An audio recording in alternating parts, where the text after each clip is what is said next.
Tena faly be mitsy atamin'iny nanaovana hoazy tena nanalazy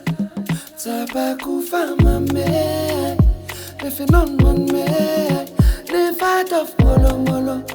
fitiavana molomolo zozobe arahoe isikitikanao no sarobialo ba oui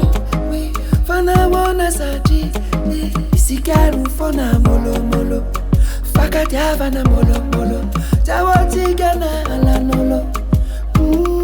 alanolo fanentiny fokwana we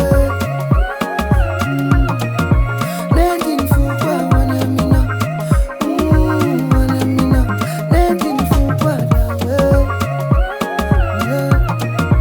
nentiny fokwana mina nentiny fokwana miraikitra tsaiko ngamelama nyanila nueko fa mafalifali na andozako tanàna anadinoko akanino tikono fa matamana susupe ara we isikitikanao no saropiaro mbawi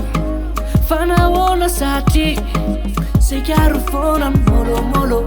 fifakatiavana molomolo jawatikana alanolo alanolo fanentiny fokwana we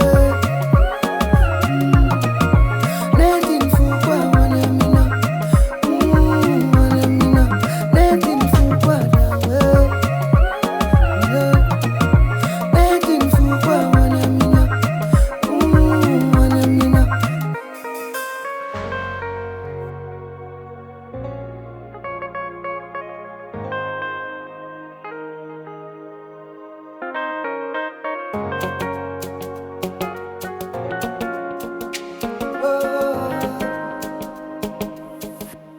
fanentiny fokwana we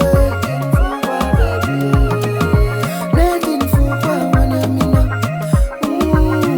mina nentiny fokwana we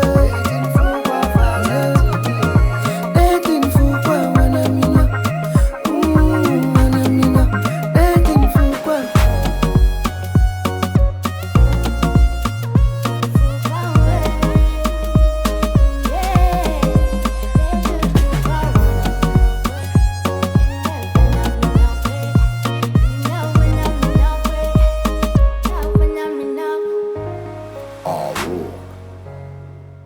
Alongside Kougar and Princy on the mic.